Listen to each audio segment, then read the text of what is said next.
आज की वीडियो में सभी का स्वागत है। भाई कैसे हो आप KPS एनिमेस वालों। तो भाई कल ये एग्जाम हुआ था, ठीक है।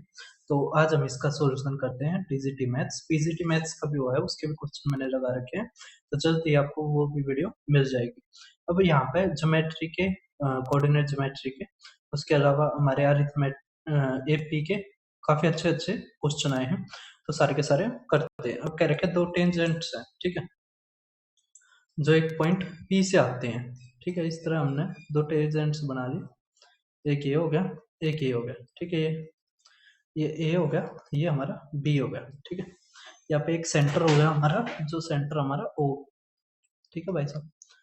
अब ये जो एंगल यहाँ पे बनेगा 90 डिग्री, ठीक है। अब हमारा क्या रखा है कि जो APB है, APB ये 120 है, तो ये हाफ हाफ हो जाएगा, ऊपर वाला 60 डिग्री आ जाएगा। अगर ये 60 ये 90 ये 30 डिग्री आ जाएगा, ठीक है। 30 डिग्री के सामने होता है भाई साहब 1, 60 के सामने होता है √3 और 90 के सामने 2। इसका मतलब कि जो AP का दुगना इक्वल टू में OP, OP इक्वल टू में 2AP, ठीक है। आगे सभी को। अब आप देखो हमारा नेक्स्ट क्वेश्चन, ठीक है। अब अब ये काफी अच्छा क्वेश्चन दे रखा है। कैसे? जैसे एक इन सर्कल हो गया, ठीक है। एक इन सर्कल हो गया हमारे किसके, ट्रायंगल के अंदर। हमने एक ट्रायंगल बना ली इस तरह और इस तरह, ठीक है। मतलब ये ट्रायंगल ऐसी होनी थी, थोड़ी अजीब बनेगी, कोई दिक्कत नहीं है। ABC। अब हमारी रेडियस दे दी कितनी, 4, ठीक है। और हमारे यहाँ पे दे दिया कि जो सेगमेंट्स इनटू विच जो वन साइड है वो डिवाइड हो जाएगी by the point of contact 6 और 8। इसको अगर हम 6 मानते हैं तो ये भी 6 और ये 8, ठीक है। और ये हमारी x x, ठीक है। अब हमें बताना है ये दो अदर साइड्स बतानी है हमें, ठीक है। तो यहाँ से आप देख पा रहे होगे, तो हमारा जो एरिया ऑफ ट्राइंगल है वो हमारा इक्वल टू होता है एंड रेडियस इनटू में सेमी पेरीमीटर, ठीक है।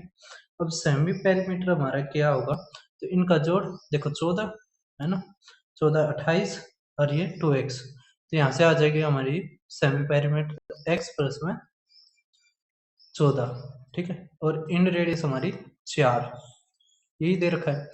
और एरिया ऑफ ट्राइंगल हम कैसे निकालेंगे, तो सेमी पेरीमीटर मतलब x प्लस में 14 है ना, s इंटू में s माइनस ए कुछ भी मान लो, है ना। 8 प्लस में x मान लो चाहे इसको, तो यहाँ पे x आएगा, यहाँ पे आएगा हमारा 8 और यहाँ पे 6, ठीक है।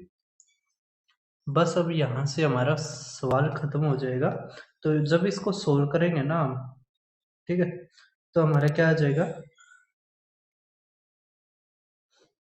अगर हम सोल्व करते हैं तो 4x और ये 56, ठीक है। और यहाँ से अगर सोल्व करें हम तो 6 अट्ठे 48 है ना, तो भाई साहब यहाँ से x हमारा आ जाएगा 7, ठीक है। तो 7 और 6 13 और 7 8 15, 13 15 हमारा आंसर, ठीक। इसको आप सोल्व कर लेना। अब देखो हमारा नेक्स्ट क्वेश्चन, ठीक है। क्या रखा है, अगर रेडियस सर्कुलर एंड्स कुछ नहीं, फ्रस्टम का हमें वॉल्यूम का फार्मूला लगाना है, तो 1/3 IH R1 का स्क्वायर प्लस में R2 का स्क्वायर, ठीक है, प्लस में R1 R2, बस ये फार्मूला हमें लगाना है। और इसका आंसर हमारा हो जाएगा 11 से कटने वाला चाहिए, ये रहा, ठीक है। ये भी 11 से कट रहा है, लेकिन जब सोल्व करेंगे तो ये हमारा आंसर होगा, ये ऑप्शन, ठीक है। बस आपको वैल्यू भी रखनी है अब तो। अब आप देखो नेक्स्ट क्वेश्चन, क्या रखा है, मीन बताओ आप, मीन वेज बताओ, कोई दिक्कत नहीं है। बस ये जैसे 880 गुणा में 7 जमा में 820 गुणा में 15 जमा में 868 गुणा में 20 जमा में 900 गुणा में 20 और जमा में 920 गुणा में 5, ठीक है, बटे में ये कितने हैं देखो, 22 42 62 और 5 67, तो 67 से भाग करेंगे तो 861.19 हमारा आंसर आ जाएगा, ठीक है, क्योंकि ये पूरा नहीं कटेगा।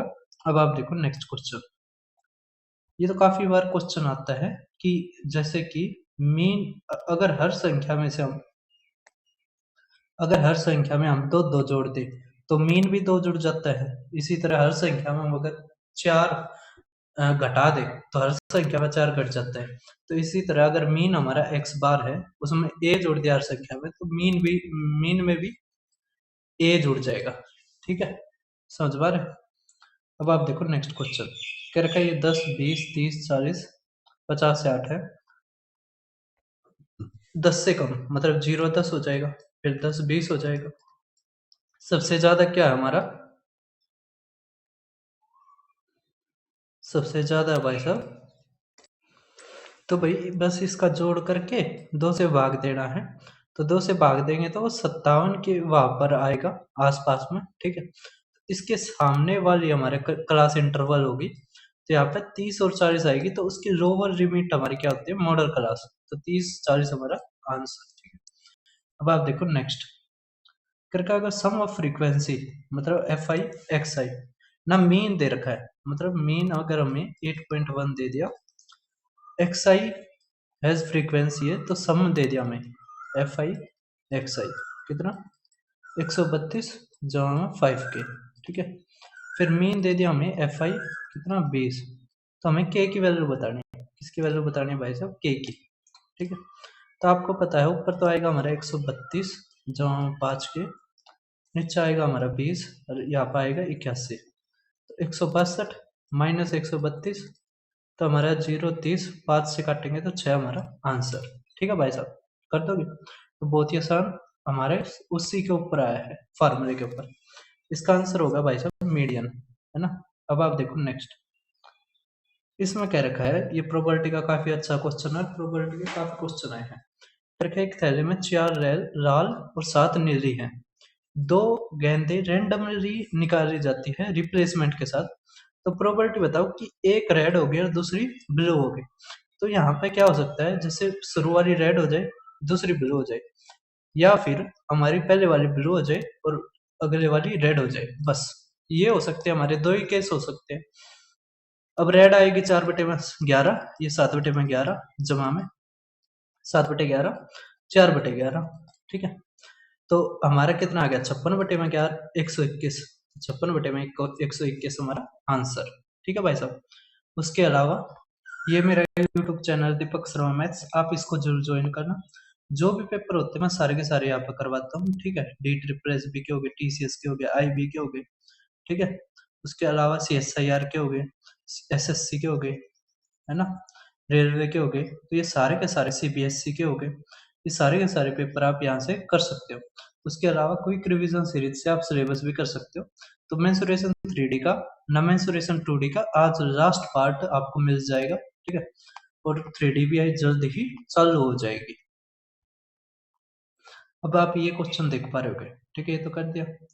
क्या रखा है? रैंडम वेरिएबल एक्स प्रोबेबिलिटी, हमें प्रोबेबिलिटी डिस्ट्रीब्यूशन दे रखा है, तो यहाँ से पी एक्स की जो प्रोबेबिलिटी है वो हमारी 1 होगी। ठीक है, और बस हमें इसका जोड़ करना है। ठीक है, तो यहाँ से के आ जाएगा हमारा 3, ये 5, ये 5 8। ठीक है, और ये 9, तो 9 के जमा में के स्क्वायर, देखो 1 तो 10 के स्क्वायर हो गया। ठीक है, और ये एक इस तरफ आएगा तो माइनस का के हो जाएगा, ना माइनस का 1 हो जाएगा, क्या आ जाएगा? माइनस का 1 इक्वल टू 0। ठीक है, अब 10 कैसे बन सकता, ये 9 कैसे बन सकता है? 9 हमारा बन सकता है भाई साहब प्लस का 10 माइनस का 1। ठीक है, अब साइन चेंज कर देंगे तो माइनस का 10 प्लस का 1। ठीक है, और बटे में 10 बटे में 10, तो 1/10 हमारा आंसर। ठीक है, कर दोगे? अब आप देखो नेक्स्ट, कह रहे एक अनबाइस्ड डाइस को 2 बार ट्वाइस मतलब उछाला जाता है, तो 6 आने की प्रायिकता बट बंटन का मध्य बताइए। प्रोबेबिलिटी डिस्ट्रीब्यूशन का मीन हमें बताना है, तो बहुत ही आसान क्वेश्चन है। अब यहाँ से देखो उछाला कितनी बार गया, तो n इक्वल टू 2, और प्रोबेबिलिटी आने की होगी 1/6। ठीक है, 6 आने की, तो 1/6। अब हमें बताना है mean of binomial distribution, mean of binomial distribution, तो ये होगा हमारा NP। ठीक है, तो यहाँ से आ जाएगा 2 गुणा में 1/6, 1/3 हमारा आंसर। ठीक है, बी ऑप्शन। अब आप देखो हमारा नेक्स्ट क्वेश्चन, देखो इसमें तो आपको नहीं याद ही रखना होता है बस, क्योंकि सॉल्यूशन थोड़ा बड़ा पड़ता है। तो अगर आपको दिया गया हो cos थीटा जवाब में sin theta equal to √2 cos theta, ठीक है, और पूछा गया cos थीटा माइनस में sin थीटा, तो कुछ नहीं है, √2 ऐसे कैसा, बस यहाँ पे sin थीटा हो जाएगा, ठीक है। तो ये हमारा आंसर सी ऑप्शन, बस यहाँ पे साइन चेंज होते हैं, यहाँ पे cos का साइन हो जाता है। अब एक अच्छा क्वेश्चन आप देख पा रहे होगे, ये दे रखा है, आप कुछ नहीं करो, थीटा की जगह आप 45 डिग्री रख दो, तो 0 1 आ गया, और ये 90 1 आ गया, तो यहाँ पे माइनस था ना, तो 1 - 1 0 हमारा आंसर, ठीक है, कर दोगे। अब आप देखो नेक्स्ट हमारा क्या रखा है कि जो लेंथ ऑफ टेंजेंट है 9 सेंटीमीटर दूर बनाई गई है सेंटर से, ठीक है, ये हमारा वो हो गया, यहाँ से सेंटर मान लिया, तो ये 9 सेंटीमीटर दूर है।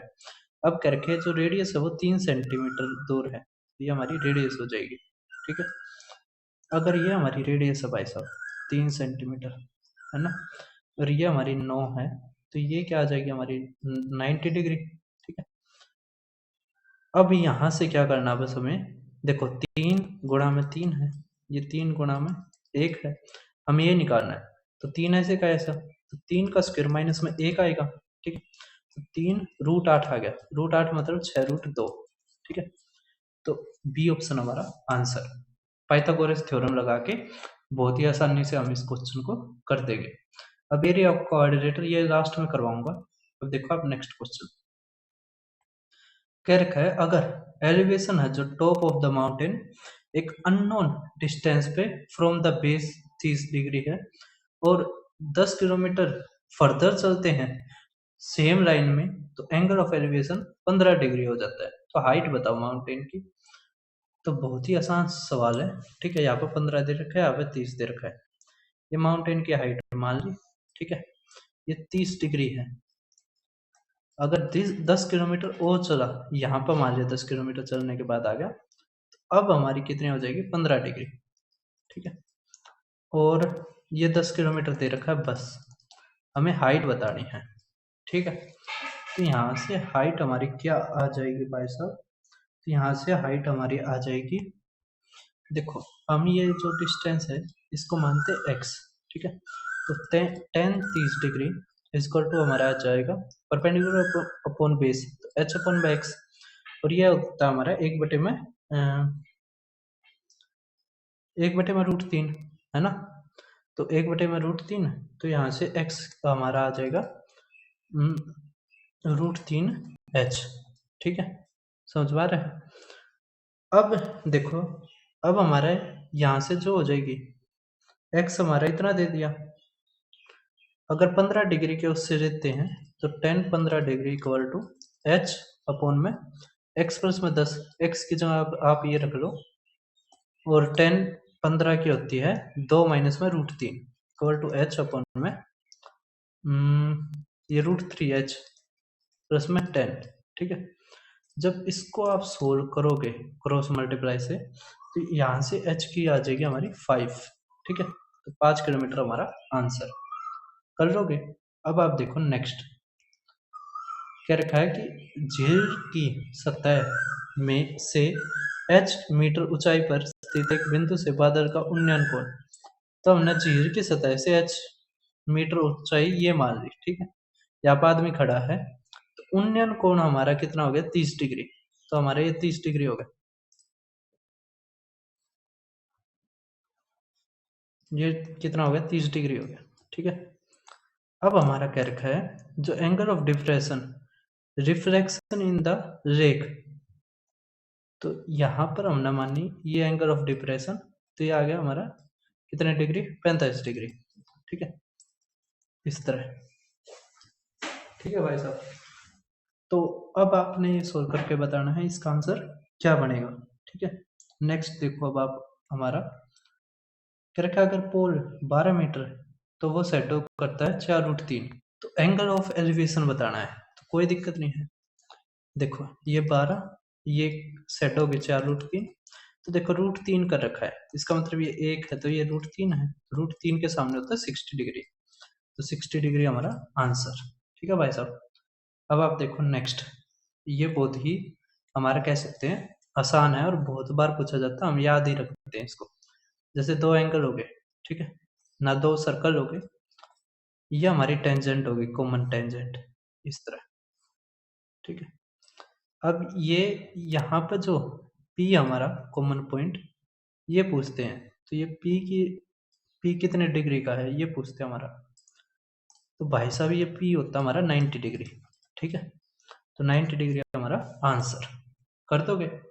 अब आप देखो नेक्स्ट करके, दो टेंजेंट्स अगर इंक्लाइन है 60 डिग्री पर, रेडियस हमारी दे रखी है, तो हमें लेंथ बतानी है टेंजेंट की, कोई दिक्कत नहीं है। देखो इस तरह हो गए, हम दो यहाँ पे क्या बना रहे थे, टेंजेंट भी बना रहे थे, इस तरह बना दिए। और ये हमारे 60 डिग्री पे कह रखे हैं, कितने पे कह रखे हैं, 60 डिग्री। तो हम इसको 60 डिग्री भी बना लेते हैं। अब यहाँ पे हमारा सेंटर है, तो ये 90 डिग्री है, ये भी 90 डिग्री है। तो यहाँ से अगर हम सेंटर को टेंजेंट से जोड़ते तो ये आधा हो जाएगा, तो ये होगा हमारा 30 डिग्री ऊपर वाला, ये ठीक है। तो ये 60 डिग्री हो गया। अब हमारा क्या रखा है, रेडियस 3 है, तो टेंजेंट की लेंथ बताओ। 30 के सामने ये है, तो 60 के सामने 3√3 आ जाएगा, ठीक है। 1√3 2 हमारा याद होगा ना रेशियो आपको। अब आप देखो नेक्स्ट, टेन थीटा में √2 - 1 दे दिया, हमें बताना है साइन थीटा इंटू में कोस थीटा, ठीक है। आपको पता है नीचे तो हो गया हमारा हाइपोटेन्यूज का स्क्वायर, ऊपर हो गया परपेंडिकुलर इंटू में बेस। तो ये हमें दे रखे परपेंडिकुलर, √2 - 1 परपेंडिकुलर, बेस हमारी एक, हाइपोटेन्यूज क्या आ जाएगा, तो p का स्क्वायर जमा में b का square is equal to h का स्क्वायर, ठीक है। तो इसका स्क्वायर करेंगे 2 1 3 माइनस में 2√2 जमा में 1, तो आ जाएगा 4 माइनस में 2√2, ठीक है। अब यहाँ से करेंगे तो आ जाएगा √2 - 1, नीचे कॉमन आ जाएगा भाई साहब 2√2, है ना। यह आ जाएगा √2 - 1, ये इससे कट जाएगा, तो 1 में √2 हमारा आंसर, डी ऑप्शन, ठीक है। कर दोगे। अब ये सवाल आपने खुद करना है, ठीक है। ये देखो आप 10 20 डिग्री 10 70 से कट से जाती है, इससे ही कट जाएगा, तो 10 45 से एक होता है, तो एक हमारा आंसर, ठीक है भाई साहब। नेक्स्ट देखो, ये काफी अच्छा सवाल है और काफी कैलकुलेटिव भी है। हमारा क्या रखा है, 150 आदमी किसी काम को सर्टेन दिनों में करेंगे, तो हमने माना n दिनों में करेंगे, तो टोटल काम आ गया हमारा 150 n इक्वल टू, ठीक है। क्या पहले दिन को छोड़कर प्रत्येक दिन 4 मजदूर कम हो जाते हैं, इसका मतलब पहले दिन अगर 150 है, अगले दिन कितना हो जाएगा 146 142, ठीक है। और ये 8 और दिन तक कार्य को पूरा करने में, मान ले इसमें 1 दिन 2 दिन, तो हमारा जो काम हुआ वो n प्लस में 8 दिन में हुआ, ठीक है। तो कितने दिनों में कार्य पूरा होगा वो बताना हमें, कोई दिक्कत नहीं। यहाँ से देखो आप, हमें सब निकालना, असली बात तो यही है ना। तो हमारे जो नंबर ऑफ टर्म कितने आ गए, n प्लस में 8 अपॉन में 2 इंटू में 2a, है ना, 2a, तो आ जाएगा 300 जमा में n माइनस 1, तो n प्लस में 7 और ये 4 माइनस का, ठीक है। कर दोगे। अब हमें क्या करना है, बस सोल्व ही करना है सवाल को, सोल्व तो आप कर ही दोगे, है ना। तो यहां से हमारा n कितना आ जाएगा 25, तो 25 हमारा आंसर। अब देखो नेक्स्ट आप, हमारा क्या रखा है, रेशियो बताओ आप जो डिवाइड करता है लाइन को x प्लस 8। ये पहली बार देखने को मिला है, वैसे जब पूछा जाता है तो इस तरह के में ही पूछ लिया जाता है, दो कोऑर्डिनेट्स देके, है ना। तो यहाँ पे रेशियो आएगा जो m अनुपात n, तो यहाँ पे आएगा हमारा पहले तो माइनस, है ना, फिर xi प्लस में y x1 प्लस में y1 माइनस में 8, फिर यहाँ से आएगा x2 y2 माइनस में 8, ठीक है। तो यहाँ से हमारा क्या आ जाएगा माइनस का, ये आ जाएगा 3 और ये माइनस का 5 आ गया, ठीक है।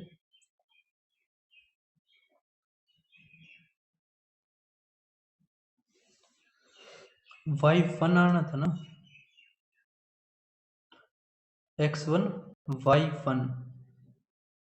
अच्छा, y1 हमारा आएगा 6 ना 1 आएगा, ठीक है। तो यहाँ से आ जाएगा हमारा -8 और ये आ जाएगा हमारा 7, ये माइनस का 1, रुको 6 और 4 10, 10 में से 8 गया, 2 आना चाहिए, ठीक है। तो यहाँ से माइनस गया, आ जाएगा 4:1। अगर पॉजिटिव आया है, पॉजिटिव क्या करता है, अगर पॉजिटिव आता है तो इंटरनल होता है, तो 4:1 इंटरनली हमारा आंसर, ठीक है। कर दोगे? अब आप देखो नेक्स्ट सवाल, एरिया ऑफ ट्राइंगल दे रखा है। अब ये जो सवाल होता है, इसको हम वो शॉर्टकट वाले से नहीं कर सकते, ठीक है। लैम्बडा है, तो कह रखा है लैम्बडा की वैल्यू बताओ। तो यहाँ पर आपने जो 7th 8th में कुछ आपने पढ़ा था ना फार्मूला, हाफ इंटू में एक्स आई, है ना, y2 माइनस में y3 और प्लस में x2, y3 माइनस में y1, है ना, प्लस में x3, y1 माइनस में y2। ये वाला फार्मूला लगाना पड़ेगा, जिसमें ये x1 है, ये y1, ये x2, ये y2 और ये x3, ये y3, ठीक है। अब सोल्व करना, लैम्बडा की वैल्यू हमारी 3 और 77 आएगी, ठीक है। अब आप देखो नेक्स्ट, और मैं बार मैग्नीट्यूड लगाना भूल गया, वो मैग्नीट्यूड हो रहा है, ठीक। अब देखो नेक्स्ट, क्या product of zeros of the polynomial. तो जो हमारे जैसे जीरोस होती है ना, अल्फा बीटा में गामा, वो होती है हमारी माइनस डी अपॉन में ए। यहाँ पर माइनस डी है, माइनस माइनस का 6 और ए, ठीक है। और यहाँ पे दे रखा हमारा 4, तो ए इक्वल टू हमारा क्या आ जाएगा, 2/3, ठीक है। तो 2/3 हमारा आंसर, सॉरी 3/2 आएगा। कैसे, ये इस तरफ, तो 3/2 आएगा, ये हमारा आंसर, ठीक है, सी ऑप्शन। अब आप देखो नेक्स्ट, कर का वैल्यू ऑफ के, कुछ नहीं है इसमें, कुछ भी नहीं है भाई साहब, इनफाइनाइट नंबर ऑफ सॉल्यूशंस दे रखे हैं। तो इसमें होता हमारा a1 अपॉन में a2 इक्वल टू में b1 अपॉन में b2 इक्वल टू में c1 अपॉन में c2, ठीक है। अब यहाँ पर हमारा आना चाहिए k अपॉन में 12 इक्वल टू 3 अपॉन में k इक्वल टू में k माइनस में 3 अपॉन में k। तो k की वैल्यू रख के देखनी पड़ेगी। पहले हम 6 रख के देखते हैं। 6 अपॉन में 12 1/2, 3 अपॉन में 6 1/2, 6 में तो 3 गया 3, 3/6 1/2, इसका मतलब हो गया हमारा बराबर, ठीक है। इसका मतलब 6 ही हमारा क्या होगा, आंसर होगा, ठीक है। अब आप देखो नेक्स्ट, ये आपने खुद करना है, ठीक है। अब आप देखो, चलो ये है ना, जो भी क्वेश्चन बच गए ये आप ही को करने हैं। क्वेश्चन आसान है, ज्यादा मुश्किल नहीं है। सम ऑफ और 3 डिजिट नंबर। तो फिर मिलते हैं भाई और किसी वीडियो में, ठीक है। ये करवा देता हूँ, ये पाई r1 का स्क्वायर प्लस में पाई r2 का स्क्वायर इक्वल टू में 3 पाई r3 का स्क्वायर, ठीक है, या पाई r का स्क्वायर, है ना। तो बस पाई से पाई कटेगा, तो यही आ जाएगा हमारा 3r का स्क्वायर इक्वल टू में r1 प्लस में r2 का स्क्वायर, ठीक है। ये क्वेश्चन आसान ही है। रेशियो ऑफ कोरिस्पॉन्डिंग हाइट, तो 9:7 आ जाएगा, ठीक है। तो फिर मिलते हैं किसी और वीडियो में, मतलब पीजीटी के मैथ्स के वीडियो में।